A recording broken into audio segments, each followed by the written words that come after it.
Une plongée dans le temps et dans les sous-sols de Dinan, sous un parking. De quoi découvrir un site archéologique, des maisons et des remparts du Moyen-Âge. Un site accessible au public ce samedi. Visite avec Daphné Van Ossel. Alors donc ici vous avez le mur de rempart, ici beaucoup plus épais, puisque là il a été reconstruit à une époque plus tardive, moins épais parce qu'il a une autre fonction. Vous l'avez ici, on l'a retrouvé tout le long. Pas facile pour des novices de s'imaginer ce que peuvent bien être ces tas de pierres. Au Moyen-Âge, on trouvait ici des remparts, des maisons et des ateliers de dinanderie.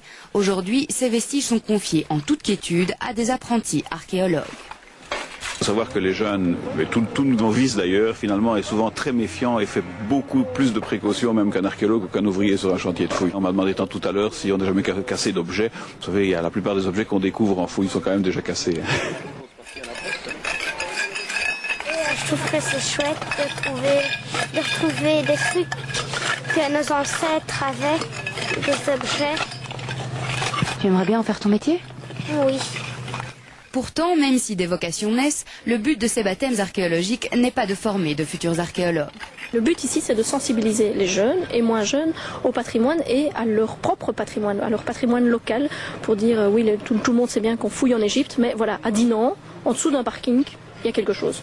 C'est important de connaître le patrimoine de sa ville. Oui, c'est très important, oui. Je vous dis pour deux raisons. D'abord, un sentiment, une connaissance personnelle des choses, et puis pour pouvoir expliquer à mes élèves qui habitent tous Dinan, leur passé, quoi, le passé de leurs grands-parents. Et pour découvrir ou redécouvrir ce passé, il ne faut pas tarder. Dès le mois d'août, tous ces vestiges seront recouverts par des immeubles et un nouveau parking. Comme c'est presque toujours le cas, seuls les relevés, les photos et une ou deux pièces maîtresses seront conservées.